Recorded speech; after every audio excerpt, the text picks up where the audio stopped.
Hello दोस्तों, नमस्कार। आप लोग देख रहे हैं क्वालिटी भोजपुरी और क्वालिटी भोजपुरी चैनल पर आप सभी को स्वागत है। आप लोगों से प्लीज़ रिक्वेस्ट है कि अगर हमारे चैनल पर आप लोग पहली बार जुड़े हैं तो चैनल को सब्सक्राइब कर लीजिए। इंस्टाग्राम आईडी का डिस्क्रिप्शन में लिंक मिल जाएगा, वहां से आप लोग मेरे आईडी को फॉलो भी कर सकते हैं।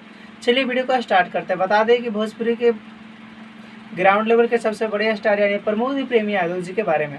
जी बता दें कि उनका कल एक गाना रिलीज हो रहा है जो कि 7 अक्टूबर को सुबह सुबह रिलीज होगा सृष्टि म्यूजिक चैनल पर। आप लोग स्क्रीन पर पोस्टर भी देख सकते हैं, गोदी में बलकवा न दिहलू ए माई। जी बता दें कि छठ का पहला वीडियो सॉन्ग रिलीज हो रहा है जो कि सृष्टि म्यूजिक चैनल से रिलीज होगा। शैलेश राज यादव जी का लिखा हुआ गाना है, रोशन सिंह जी का म्यूजिक है और सृष्टि म्यूजिक से रिलीज होगा कल 7 अक्टूबर को सुबह सुबह 5:45 में। तो जितने भी प्रमोद प्रेमी यादव जी के चाहने वाले लोग हैं, उनके फैंस हैं, आप लोग कल के लिए तैयार हो जाइएगा।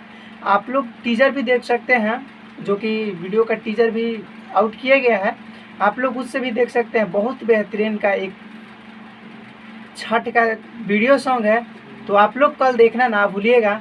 मिलते हैं एक नए वीडियो और नए एक अपडेट के साथ। आप लोग कमेंट में ज़रूर बताइएगा कि आप लोगों का वीडियो का अपडेट कैसा लगा। तब तक लिए जय हिंद, जय भोजपुरी।